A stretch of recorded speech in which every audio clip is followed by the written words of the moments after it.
Bonjour les quadistes, Sébastien Boudreau pour quadiste.net. Aujourd'hui, on a eu le privilège d'essayer cette bombe, ce mastodonte, enfin le Polaris Scrambler XP 1000S 2020. Puis pour ceux qui suivent ça un peu, 55 pouces de large. Ça promet. On connaît tous les Polaris Scrambler parce que depuis les années 90, il nous était arrivé avec quelque chose de quand même unique, avec un 4 roues, 4x4, 2 temps. Ça boucanait plus que ça avançait.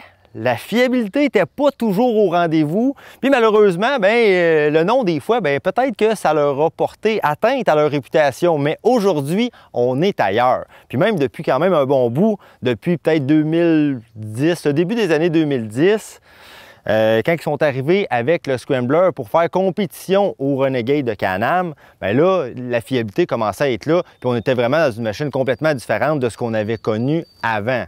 Mais là, on est ailleurs. Quand je vous dis ailleurs, là, on est ailleurs. Polaris, c'est ça qui est le fun, c'est ça que j'aime de cette marque-là, c'est qu'ils osent. On le sait, c'est eux autres qui sont arrivés avec les côte à côte, avec le RZR 800. C'est là que le monde a commencé à s'intéresser à ça pour aller en sentier, puis regarder ce que c'est aujourd'hui. Là, on est dans une version 55 pouces d'un 4 roues qui a les caractéristiques d'un côte à côte. Puis c'est Polaris. Polaris sont avant-gardistes, puis c'est eux autres qui lancent ça. Puis je suis pas mal sûr que les autres vont suivre dans pas long. Pour ce qui est du moteur et de la transmission du Polaris Scrambler, premièrement, moteur, on le connaît, c'est le 1000cc Polaris qui développe 89 HP.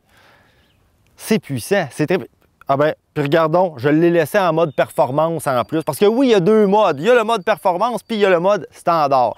Pourquoi ils ont fait ça? Le mode standard, on s'imagine que c'est très populaire aux États-Unis ce qu'on appelle le rock crawling. Ça va peut-être être plus facile en étant en mode standard qu'en mode performance. Parce que oui, en mode performance, il est un petit peu plus agressif, c'est un petit peu plus violent. Fait que ça peut être dur sur la gâchette d'être plus mollo.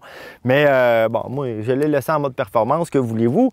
Mais 89 HP, puis on le sent vraiment. Si quelqu'un veut exploiter cette machine-là au maximum, il en fera pas longtemps, puis ça va lui tirer dans les bras. La transmission là-dessus, c'est la transmission du RZR finalement. On a pris beaucoup de composantes du côte à côte pour l'amener dans ce 4 roues-là qui est un 4 roues vraiment heavy duty. Donc une transmission CVT qui a été renforcée comparé aux autres VTT sur le marché. Donc le mix des deux, le moteur et la transmission, c'est un charme à conduire.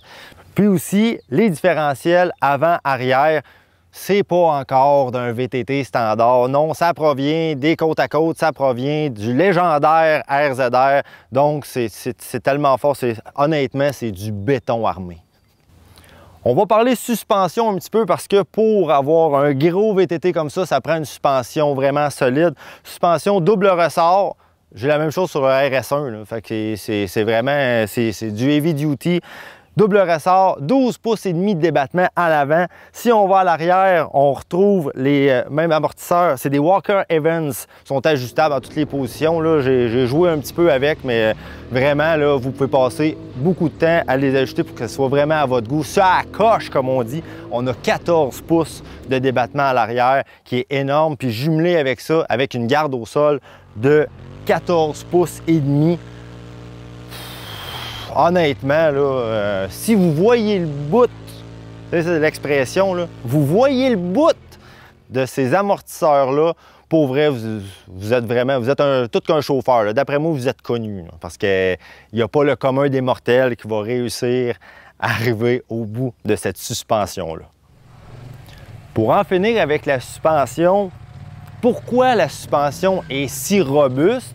En fait, c'est parce que le gros point positif de cette machine-là, on en a parlé, on va en reparler encore, c'est parce que c'est le seul VTT de sa catégorie qui est aussi large et aussi stable. Venez voir ça, là. Regardez ça ici. De un, vous voyez comment tout est robuste, c'est vraiment hallucinant. Puis on a 55 pouces de largeur pour un VTT. C'est du jamais vu. combiné à des pneus Duro Power Grip 2 qui font très bien le travail, 27 pouces avant-arrière sur 12 pouces de rime, puis on a 9 pouces de largeur. Ensuite de ça, il faut que ça freine, hein, parce que c'est tout qu'une machine. Le freinage sur cette machine-là, je suis vraiment en amour avec le Scrambler. Pour vrai, là, le freinage, freinage agressif, freinage et relié, avant-arrière. Quand vous freinez agressif, là, on est habitué, que ce soit sur les côtes à côte, sur les VTT, on le sait que souvent, quand on freine raide, là, ça fait... On se comprend? Vous savez, tu sais, le son, là, on breakerait de... On dirait que c'est pas solide, mais lui, non. Lui, tu mets le freinage au fond, puis ça freine, puis c'est doux, puis... Pour vrai, je suis en amour avec le Polaris Scrambler. En plus de ça, la direction ST, le Electronic Power Steering, il va à merveille. Il est juste correct. Il n'est pas trop mou, il n'est pas trop raide. Pour ce qui est de l'ergonomie de conduite sur cette machine-là, oui, c'est gros, oui, c'est large, mais bon, n'importe qui peut embarquer là-dessus. C'est un VTT. Donc, que vous soyez grand, que vous soyez petit, quand on s'assied, tout est à portée de main. Les contrôles, tout est là. C'est quand même minimaliste, donc quand même très simple d'utilisation. Ça vient aussi d'origine avec les protège-mains, que c'est appréciable quand même. C'est pas quelques centaines de dollars qu'on a à débourser de plus. Le volant, le guidon, en fait, il est ajustable. Donc, que vous soyez grand, petit, vous pouvez l'ajuster. Fait que ça, c'est quelque chose qui est vraiment bien pour tout le monde. C'est quand même assez haut. Donc, moi, du haut de mes 6 pieds 3, c'est bien correct pour moi. On a une petite bosse dans le siège ici que quand vous voulez y aller plus mollo, vous faites juste à côté les faufounes dans le creux. C'est vraiment super confortable. Donc oui, pour la position de conduite que vous voulez y aller agressif, que ce soit plus mollo, que vous soyez petit, moyen, grand, gros, maigre, on s'en fout. C'est ajustable, c'est confortable, puis tout est à la bonne place. Fait que non, là-dessus, Polaris ont réussi leur coup. Pour ce qui est du système d'entraînement 4x4, on dit tout le temps 4x4, mais dans le cas de Polaris, ce serait plus un all-wheel drive comme on connaît sur les véhicules souvent. C'est pas le traditionnel là, 4x4 barré, puis qu'est-ce qu'on entend d'habitude. C'est vraiment un all-wheel drive. Donc, pour ceux qui ne savent jamais, je vais le mettre sur le 4x4, 2x4, c'est-tu assez rocailleux? Vous pouvez laisser ça sur le 4x4, puis il n'y a pas de problème parce que tout est géré électroniquement. Fait que de toute façon, ça va faire le travail. Puis, si les roues d'en arrière patinent, en avant vont embarquer, tout est vraiment contrôlé, c'est vraiment bien fait, c'est efficace, puis super facile, un petit bouton, vous le tassez, 4x4, tout est très simple. Donc le système on-demand all-wheel drive de Polaris, ça fait le travail. Pour la suspension avant, pour appuyer la garde au sol de 14,5 pouces de garde au sol, qui est quand même assez impressionnant, on a mis des A-arms archés. Mais ça, normalement, là, quand vous avez une machine et vous voulez augmenter un peu la clairance, bien, ça coûte très cher. Bien, ça, il vient d'origine avec A-arm arché. En plus de ça, un pare-choc avant. Pas tout le monde qui met ça. Pare-choc avant. Puis la grosseur de tube qu'il y a là-dessus, là, ça devrait être assez solide. On est maintenant rendu à parler de l'esthétique. L'esthétique, c'est là que je pense que le monde sont tirés à gauche ou à droite. À gauche ou à droite, ça me fait penser à une application bien connue. Swipe à gauche, swipe à droite. Vous savez, le Polaris Scrambler, peut-être que vous le trouvez laid là, à première vue. Ceux qui l'ont vu sur photo, là, les commentaires que j'ai vus, c'est donc bien laid. On dirait qu'il manque des morceaux. Fait que là, vous êtes le genre swipe et ça à gauche, hein? Mais non, non, non. Le Scrambler, c'est la perle rare. Il est juste pas photogénique. Parce que honnêtement, c'est un des plus beaux VTT que j'ai vu jusqu'à présent. Il est écœurant. En plus, il vient avec des accessoires de base, dont les protège-mains, pare-choc avant, pare-choc arrière. Bon, on peut appeler ça un pare-choc, c'est une petite barre, mais ça fait quand même travail comme pare-choc. On a la barre LED à l'avant pour les lumières. Ça, c'est tout d'origine. Ensuite de ça, les plastiques, la qualité des plastiques, rien à redire là-dessus. La seule chose, le petit point négatif, qui peut être un point positif aussi, c'est le fun, on voit nos roues. Par contre, quand il y a de la boue, ben, on se fait boiter parce que la protection n'est pas optimale. Ensuite de ça, bon, ben, c'est un VTT, hein, c'est des plastiques, il y en a beaucoup, c'est gros. Mais bon, à part de ça, côté esthétique, si on parle du look, je vous le dis, il faut vraiment le voir en vrai pour apprécier cette machine-là parce que sur photo, là, ça ne lui rend pas honneur. Pour terminer, les points positifs, les points négatifs. On va commencer avec les négatifs, ça va être fait. Puis il n'y en a pas beaucoup, honnêtement. Ce que je peux dire, bon, moi, là, les push-pins, puis ça, moi, j'ai de la misère avec ça. Des push-pins, je trouve qu'il y en a trop pour tenir les plastiques. Puis à la longue, ça peut devenir un petit peu lousse, puis ça, j'aime moins ça. Ensuite de ça, un autre point négatif, tu sais, c'est des petites affaires, mais la clé, là, où est située la clé?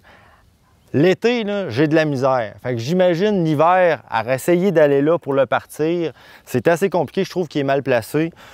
Puis finalement, le dernier petit point négatif, le bon vieux shifter là, Polaris, là, il est dur. Il est dur. On dirait tout le temps qu'il n'est pas rentré comme il faut, puis pourtant, ça fait des années que c'est comme ça. Ça fait le travail, il marche. J'ai ça chez nous, un Polaris, puis c'est de même. C'est un point négatif, je trouve qu'il est dur. Bon. Là, on arrive dans le vif du sujet, les points positifs, parce que ça, il y en a, puis il y en a, c'est hallucinant. Premièrement, on va parler, bon, moi, le fait que ça soit gros, massif, ça, c'est le point positif. 55 pouces de large, c'est le VTT le plus stable sur le marché. Puis ils l'ont pas juste fait dire, OK, on va faire quelque chose de large, puis ça devrait faire la job. Non, non, non. J'ai tout fait pour faire le verrou de côté, là. Ça lève pas. C'est le VTT le plus stable que j'ai conduit. Mais tu rentres un petit peu trop vite dans une courbe, tu mets les breaks, ça lève pas. Tu regardes où tu veux aller, tu donnes du gaz, il y va. C'est hallucinant. Vraiment, là, le 55 pouces sur un VTT, il fallait y penser, il fallait oser le faire. Polaris, ils ont osé, puis ils ne sont pas mis le doigt dans l'œil. C'est hallucinant. Le moteur, 89 HP, c'est vraiment un monstre de puissance là, sur une machine comme ça. On met ça dans des côtes à côte, puis c'est performant. Donc, imaginez sur un VTT, c'est vraiment hot. Pour vrai, c'est cette machine-là. Si vous voulez que je donne une note, je vais lui donner un 9,5 sur 10. Bon, le petit point 5 que je vais enlever parce que, bon, il y a des petits côtés négatifs, puis il n'y en a pas de machine parfaite, mais ça frôle la perfection, quelque chose de rare. Puis le prix, PDSF, 17 999 et 99 $. Bon, ça vient comme ça. Si on y va avec les comparables, il n'est pas bien plus cher, quoique un petit peu plus cher. Ça fait d'un des VTT les plus chers sur le marché.